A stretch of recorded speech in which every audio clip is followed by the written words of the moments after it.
Kali ini kita akan belajar lebih lanjut terkait jenis-jenis perkembangbiakan pada beberapa tanaman. Apakah kamu masih ingat tanaman yang berkembang biak dengan biji dan tunas? Agar lebih jelas, simak materi pembelajaran berikut agar kamu lebih paham. Pertama, perkembangbiakan tumbuhan dengan biji. Dapatkah kamu menyebutkan tanaman apa saja yang berkembang biak dengan biji? Ya, contohnya seperti semangka, kedelai, padi, jagung, dan tomat.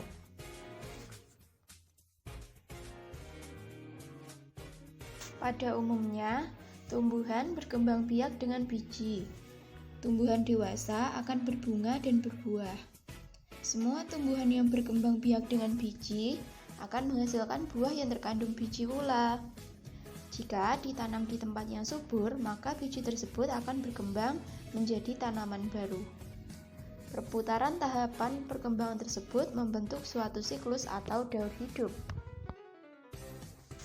Perhatikan bagian-bagian dari biji tumbuhan pada gambar berikut. Biji tersebut terdiri dari kulit biji, embrio, dan kotiledon. Kulit biji atau selimut biji berfungsi melindungi biji. Embrio merupakan calon tumbuhan baru, sedangkan kotiledon merupakan sumber makanan untuk calon tumbuhan baru. Selain berkembang biak melalui biji, tumbuhan juga berkembang biak dengan tunas. Tunas adalah tumbuhan muda yang tumbuh di samping tumbuhan induknya. Contoh tanaman yang berkembang biak dengan tunas adalah cocor bebek, pisang, dan bambu. Selain tumbuh di dekat tumbuhan induknya, tunas juga ada yang tumbuh di daun induk, contohnya seperti di daun cocor bebek. Sedangkan tunas pohon pisang akan tumbuh dari pangkal batang di dalam tanah. Tunas pisang juga akan tumbuh di sekitar induk tumbuhannya. Tunas-tunas ini nantinya akan tumbuh hingga menjadi dewasa dan menghasilkan buah. Pohon bambu juga berkembang biak dengan tunas. Tunas tumbuh dari batang bambu di dalam tanah.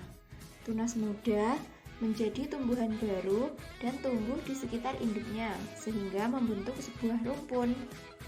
Sekalipun induk tumbuhan ditebang, tidak akan memberikan pengaruh terhadap tunas tumbuhan tersebut. Jadi, tunas akan terus-menerus tumbuh hingga menjadi dewasa. Nah, sekarang sudah paham kan?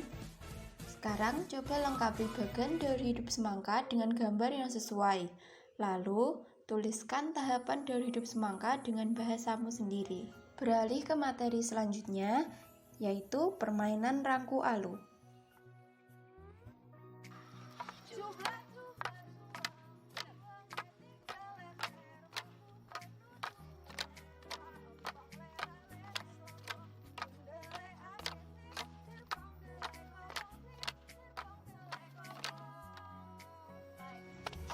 Gerak lokomotor dalam permainan rangku alu.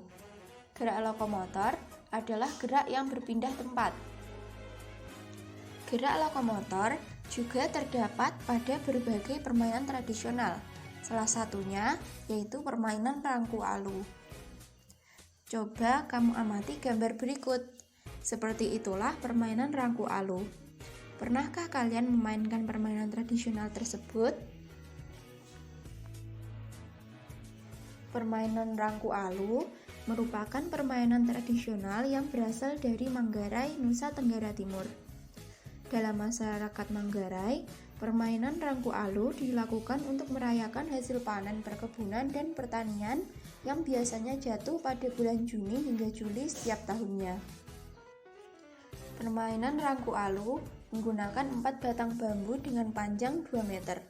Permainan ini dilakukan di tempat terbuka yang tidak licin. Permainan ini dapat juga menggunakan tongkat pramuka. Permainan ini dimainkan oleh 2 kelompok, yaitu kelompok yang bermain dan kelompok yang menjaga atau bertugas menggerakkan bambu atau tongkat. Cara bermain rangku alu. Permainan dilakukan oleh dua kelompok. Masing-masing kelompok terdiri dari 4 orang. Kelompok pertama bertugas memegang batang bambu dan kelompok kedua bertugas melompat. Kelompok pertama jongkok berhadapan dan menggerakkan bambu secara bersamaan. Selanjutnya, dilakukan gerakan membuka dan menutup dilakukan secara bergantian dengan hitungan 2 kali hentakan.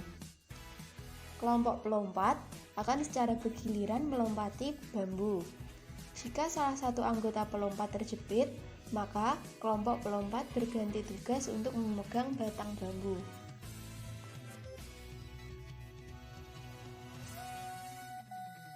Pentingnya kerjasama.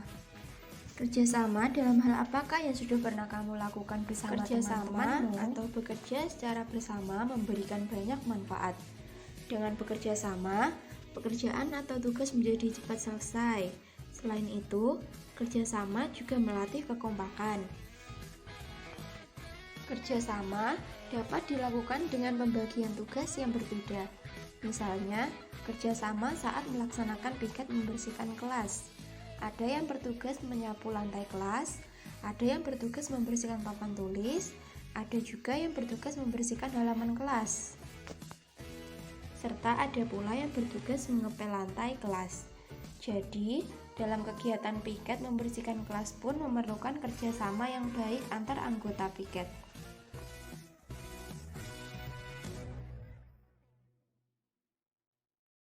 Terima kasih dan sampai jumpa di pembelajaran selanjutnya.